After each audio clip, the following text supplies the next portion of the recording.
Sabe, igreja, nós estamos vivendo dias incríveis da parte do Senhor.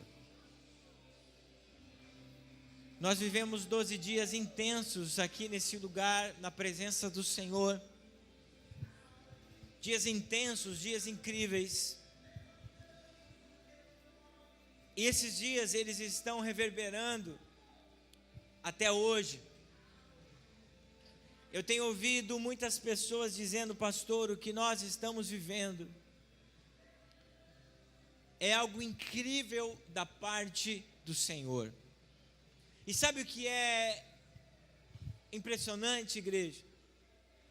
Que nesses 12 dias de clamor que nós tivemos nesse lugar, os nossos olhos viram e os nossos ouvidos ouviram grandes coisas que o Senhor fez em nosso meio. Nós tivemos aqui testemunho de doentes que foram curados. Nós temos aqui testemunho de muitas pessoas que receberam bênçãos do Senhor, bens que foram restituídos da parte do Senhor. Nós também vimos nesses 12 dias pessoas que estavam desempregadas sendo empregadas. Sabe o que isso tudo quer dizer? Que o Senhor tem manifestado a sua presença, o Senhor tem manifestado o poder miraculoso em nossa vida.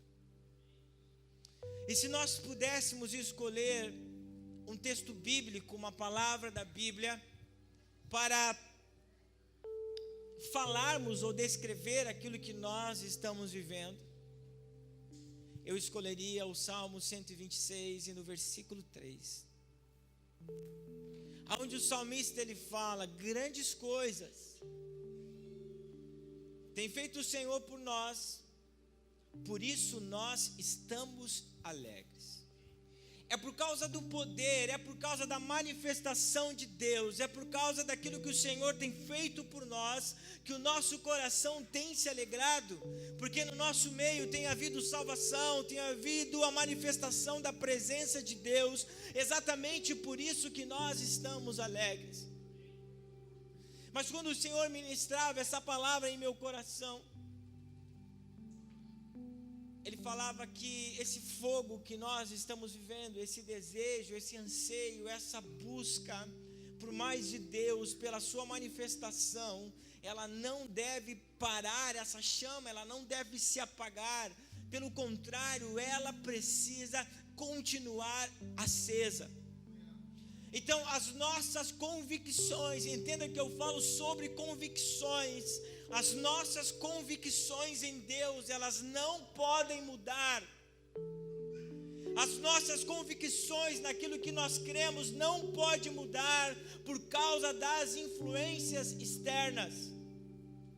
Nós não podemos mais voltar atrás se nós decidimos recomeçar. Essa é a palavra de Deus para a nossa vida, um recomeço. Deus, Ele nos oportuniza termos uma nova chance. Então as convicções que nós geramos no reino do Espírito nesses 12 dias não podem mudar. Abra comigo no livro de Hebreus, capítulo 10, no versículo 38. O escritor aos Hebreus, ele traz essa citação para os judeus que se converteram ao cristianismo, diante de muitas perseguições que eles estavam passando naquele momento. Para você ter uma ideia, eles estavam, olha para mim, com aquele fogo, com aquela chama acesa do primeiro amor. Eles conheceram a Cristo. Muitos dos hebreus viram os milagres de Jesus com os seus próprios olhos, e alguns deles foram impactados através da pregação dos apóstolos. Então eles estavam com a chama ardendo dentro do seu coração, mas de repente começou a vir as lutas. Os grandes líderes da época eram muito ricos, os fariseus, os saduceus, enfim, os líderes políticos da época, eles eram muito ricos. E quando eles viram que os judeus estavam abandonando o judaísmo, indo para o cristianismo, eles começaram a boicotar a vida desses homens, começaram a tirar empregos, começaram a tirar casas. Então, diante de toda a felicidade, diante de toda a alegria que aqueles homens estavam vivendo, o que começou a acontecer? Os contra-ataques na vida deles. Eles começaram a ser perseguidos. Então o escritor aos Hebreus, ele fala o seguinte: vocês precisam entender que o justo, ele vive pela fé.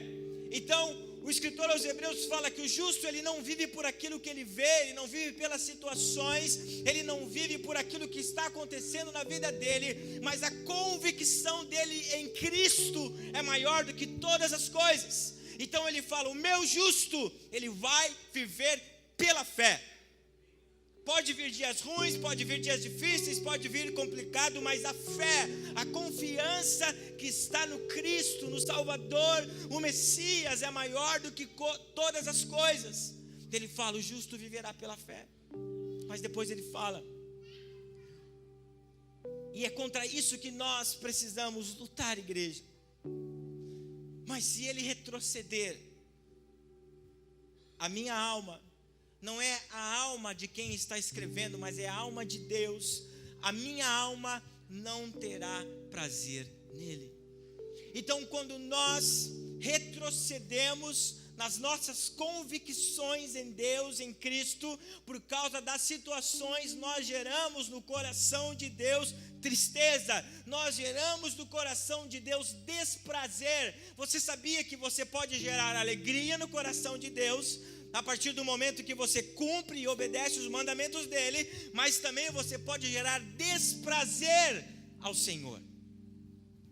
Então, igreja, tudo isto, todo esse fogo, toda essa chama, todo esse clima de bênção, toda essa alegria em nosso coração não pode mudar.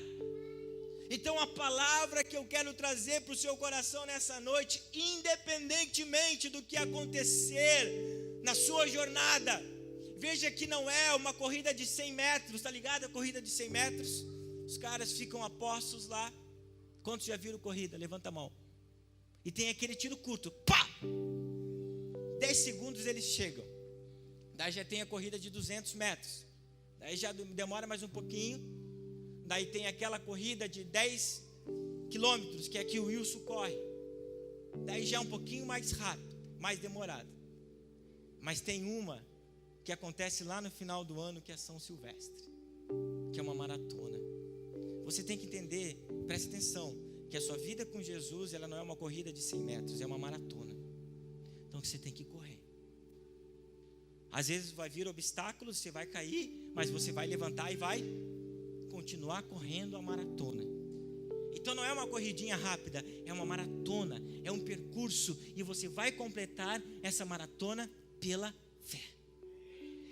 Não é retrocedendo, não é voltando atrás diante dos desafios, mas é continuando. Então, igreja, o que nós precisamos buscar? Qual é a visão dessa igreja? O que o Senhor tem colocado em nosso coração?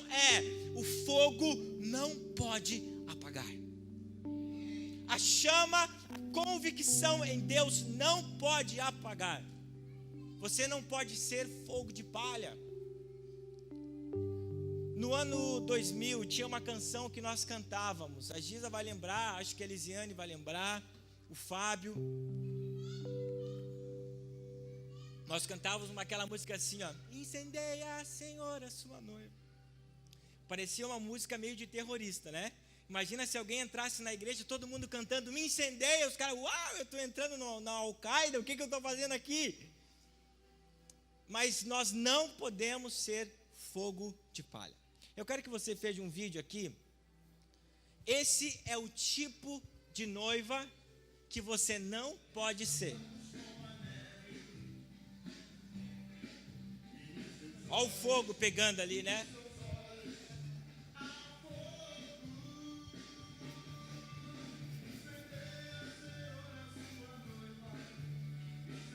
Não é esse fogo que você tem que ter, né?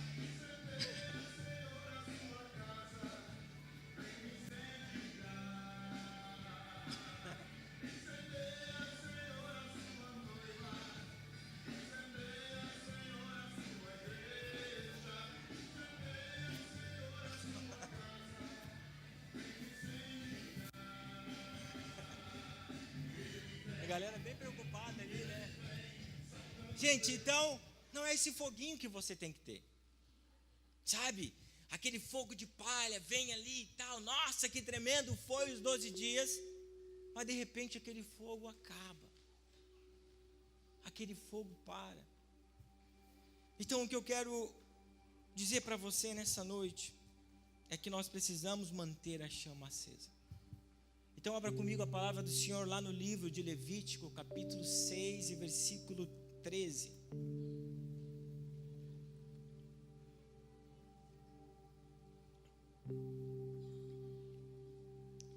Levítico 6,13 fala o seguinte: o fogo arderá continuamente sobre o altar, não se apagará. O fogo arderá continuamente sobre o altar e não se apagará. Esse texto ele fala sobre a chama do Senhor que estava acesa lá no Santíssimo Lugar. Ela estava acesa queimando os sacrifícios que o sumo sacerdote trazia em favor dos pecados, presta atenção em mim, em favor dos pecados do povo. Isto fala sobre a chama da presença de Deus lá na velha aliança. Agora nós temos um Cristo, aquele que morreu por nós, se colocou como sumo sacerdote, rasgou o véu do templo. E esse fogo, ele não está mais lá no altar do Santíssimo Lugar. Mas esse fogo, ele está dentro de nós. É sobre esse fogo que nós estamos falando. Você vai dizer, pastor, que fogo é esse? Esse fogo é o fogo da presença, é o Ruach Kodesh, é a presença, o sopro do Espírito em nossa vida. Então, se nós temos esse fogo, se nós carregamos essa presença, nós não podemos deixar que o fogo o apague. E isso é incumbência sua, né? Porque Paulo ele fala lá em 1 Tessalonicenses, capítulo 5, versículo 19, olha que interessante, Paulo falando aos Tessalonicenses. Veja que quem tem o papel ou a incumbência de manter o fogo aceso não é Deus, é você. Deus deu fogo, agora quem tem que manter a chama acesa é você. E Paulo ele fala aos Tessalonicenses: vocês não apaguem o Espírito. Então, dependendo das nossas atitudes, dependendo de como nós estamos nos comportando, essa chama da presença do Senhor pode se apagar em nossa vida. As nossas convicções, elas podem ser trocadas. Então, para que essa chama ela não apague, para que essa chama ela não seja, ela não acabe, ela não se apague, nós precisamos acionar alguns gatilhos espirituais na nossa vida. E eu me lembro que o Fábio, na sexta-feira retrasada, ele falou sobre a oração. Um dos gatilhos fundamentais para nós termos a intimidade com o Senhor é a oração. Você sabia que a oração, ela é tão importante para a nossa vida espiritual que Jesus, ele usa um simbolismo para falar sobre a oração. Ele fala o seguinte: quando você for orar, entra no teu quarto e faça o quê? Fecha a porta. Esse texto ele é correlacionado à intimidade entre o homem e a mulher. Um quarto de intimidade. Então a oração, o diálogo que nós temos com Deus é um diálogo que gera intimidade entre nós e Deus. Não existe vergonha, não existe indiferença, mas existe a presença de Deus, e isso nós precisamos acionar na nossa vida. Só permanece, só prevalece, só é convicto aqueles que oram. Então Paulo ele também fala aos Tessalonicenses, 1 Tessalonicenses 5,17: orai sem cessar. Sempre orando, sempre buscando, sempre vigiando, porque o nosso adversário procura sempre uma brecha para nós, ou para nos tragar. O outro gatilho que eu considero fundamental foi aquilo que o Fred pregou no sábado da semana retrasada, quando ele fala sobre a meditação bíblica. O livro de Josué, capítulo 1 e versículo 8, fala-nos, quando o Senhor fala para Josué: medita na minha palavra de dia e de noite. Isto é, você não pode apenas ler a palavra que você leu, ela precisa ser aplicada, ela precisa entrar dentro do seu coração, ela precisa fazer parte da sua vida. Aí sim, a sua leitura fará com que o Espírito Santo de Deus gere novas atitudes. O que Jesus falou? Vocês são o sal da terra. Mas o mais incrível que Jesus fala nessa parte do Sermão da Montanha é o seguinte: vocês são a luz. Se vocês são a luz, tratem de brilhar. Então, quando a palavra de Deus está em nós, as nossas atitudes começam a demonstrar que Cristo está em nós. O seu falar, o seu agir, os seus relacionamentos. Então, a meditação no Senhor faz com que o fogo da presença de Deus continue na sua vida. 1 Tessalonicenses 5:22, e uma das coisas que eu também considero fundamental é o que nós precisamos fazer quando Paulo fala aos irmãos de Tessalônica: fujam da aparência do mal.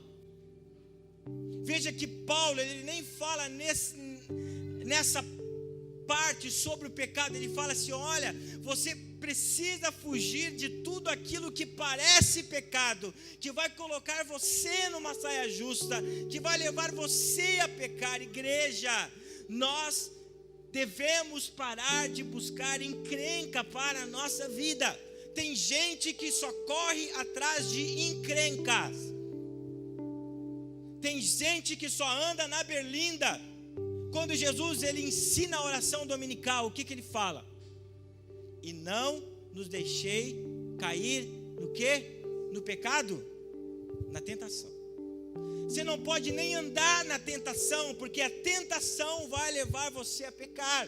Então, igreja, é tempo de nós nos livrarmos de tudo aquilo que é aparência do mal. O escritor aos Hebreus fala, Hebreus capítulo 12, versículo 2: deixando todo o embaraço, sigamos a carreira que nos é proposta. Deixe os pesos, deixe os embaraços, fuja da aparência do mal. Se aquilo vai colocar você em maus lençóis, sai fora. Se andar com determinada pessoa pode levar você a fracassar, sai fora. Fuja da aparência do mal. Não deixe que o fogo se apague na sua vida.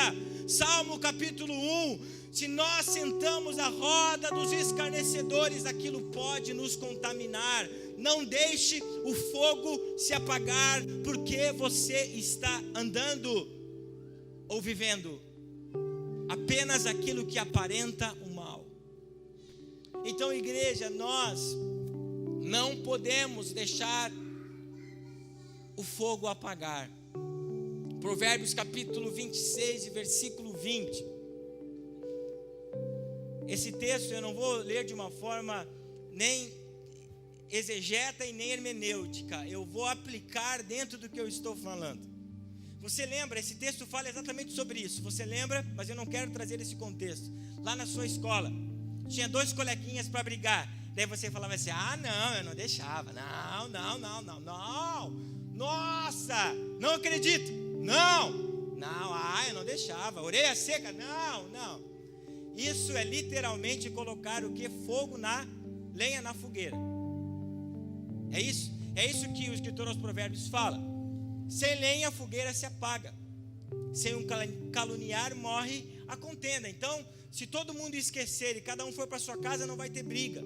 Mas o que eu achei interessante nesse texto é que fala, se nós colocarmos fogo, lenha na fogueira, o fogo não se apaga. Então, igreja, quem tem o papel de manter a chama acesa do Espírito na sua vida é você. você tem a lenha, você tem as madeiras, então você precisa fazer isso na sua vida. Não adianta você se acomodar. Não, eu quero viver isso. Não, eu quero dizer para você, saia do comodismo, que Deus tem mais, Deus tem muito mais para a sua vida. Não se contente apenas em ir para o céu. Tem gente confundindo a sua missão com o seu destino. Olha para mim, confundindo a missão com o seu destino. Nós temos uma missão na nossa vida. O nosso destino é o céu, mas muitos fazem da sua missão o seu destino. Você precisa fazer a diferença nessa terra. O Senhor mudou a sua vida para você ser o sal. O Senhor mudou a sua vida para você ser o bom perfume de Cristo. O Senhor mudou a sua vida para você ser a luz. Então você tem uma missão. Entenda a missão da parte de Deus para a sua vida. Não suba para o céu frustrado, porque o Senhor vai estar diante de você e vai perguntar: meu filho, cadê os teus frutos? Quantos estão me entendendo? Então, igreja, nós precisamos colocar lenha nessa fogueira para que jamais ela se apague. Nós precisamos manter a chama acesa. Josué capítulo 1, versículo 9. Quando nós entendemos a nossa missão, o fogo não se apaga. Quando nós entendemos o propósito de Deus para a nossa vida, o fogo não se apaga. O Senhor disse a Josué: não fui eu que lhe ordenei, seja forte e corajoso, não se apavore, não se desanime, pois o Senhor, o seu Deus, estará com você por onde você andar. Nessa situação, Josué estava tremendo de medo. Nessa situação, Josué estava tremendo as pernas. Ele tinha um desafio inicial muito grande no seu ministério. O primeiro era liderar um povo que há 40 anos estava debaixo da submissão de Moisés. Um povo que confiava na voz de Moisés, um povo que confiava no cajado de Moisés. Então o Senhor toma a vida de Moisés e deixa Josué. Josué tinha milhões de pessoas para conduzir até a terra de Canaã. O segundo obstáculo estava que na frente de Josué, para que ele pudesse chegar na terra prometida, existia um rio Jordão. Então, quando Josué começou a entender a missão dele, ele só viu obstáculos, ele só viu desafios. Então, se você ler os versículos que antecedem, você vai ver Deus animando Josué. Só precisa de ânimo quem está desanimado, só precisa de palavras de coragem quem está com medo. Então, o contexto que nós estamos vendo é Josué extremamente com medo. E quando nós estamos com medo, a nossa chama está apagando. Quando nós estamos com medo, o fogo está se apagando. E nós muitas vezes, diante de alguns obstáculos na nossa frente, nós deixamos a chama morrer. Muitos líderes, por causa de desafios com os discípulos, deixaram o fogo morrer. Muitos homens e mulheres que frequentam a igreja, por causa de desafio: pastor, eu acho que não é para mim não, deixaram o fogo morrer. Mas eu quero que você entenda nessa noite que não é o seu sonho, não é o seu propósito, mas aquilo que Deus sonhou por você. Então entenda, a missão não é sua, a missão é de Deus.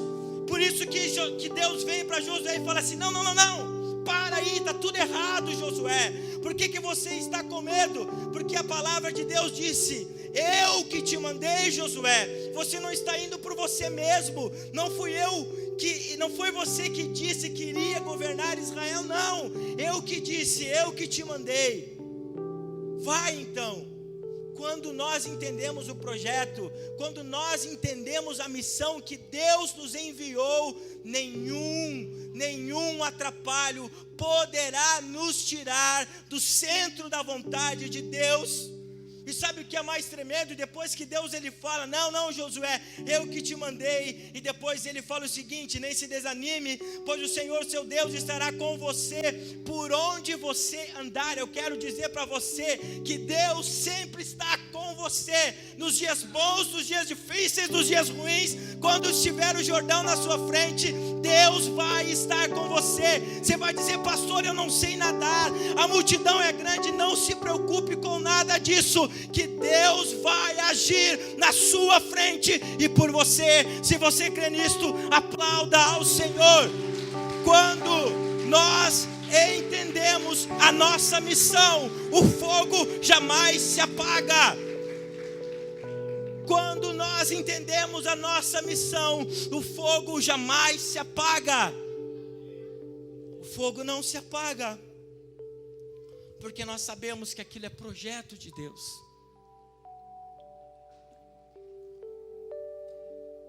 Josué capítulo 3, versículo 17. Por que que nós não podemos deixar o fogo morrer? Por que que nós não podemos deixar o gás apagar? Porque a chama acesa, olha para mim, leva-nos a superar desafios. A chama do Espírito acesa dentro do nosso coração leva-nos a superar desafios. Josué capítulo 3, versículo 17. Os sacerdotes que carregavam a arca da aliança do Senhor ficaram parados em terra seca no meio do Jordão, enquanto todo Israel passava, até que toda a nação atravessou também em terra seca. O Senhor trouxe uma palavra de ânimo. O Senhor reacendeu a chama do coração de Josué. O Senhor deu uma nova chance. O Senhor permitiu que Josué recomeçasse. Sabe por quê? Porque não era Josué que iria fazer aquilo, mas era Deus. Sabe a prova disso? Quando Moisés abriu o mar vermelho, Moisés tocou com um cajado na água. Foi as mãos de Moisés através do poder de Deus. Aí vem Deus e mostra para Josué de uma forma diferente. Os sacerdotes estavam carregando nos seus ombros, sabe o que?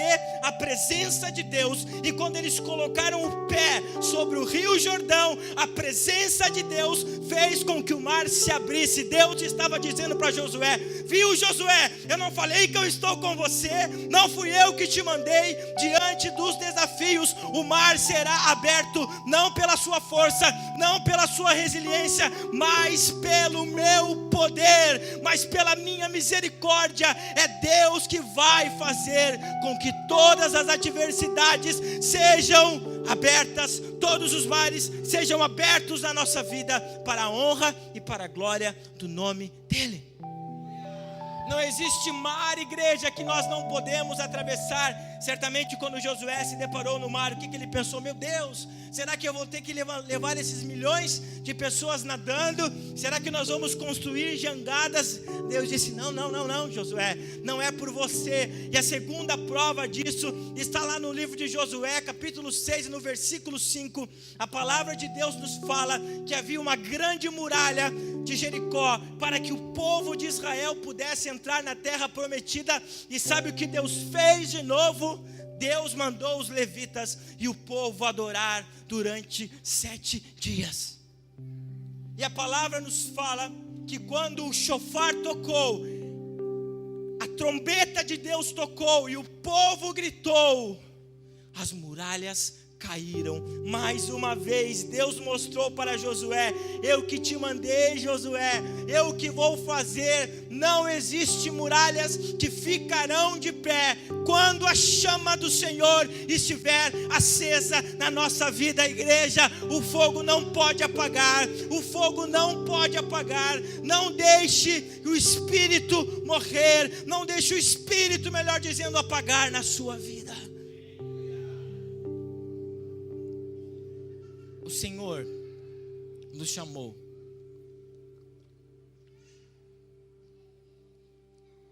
para fazer obras maiores.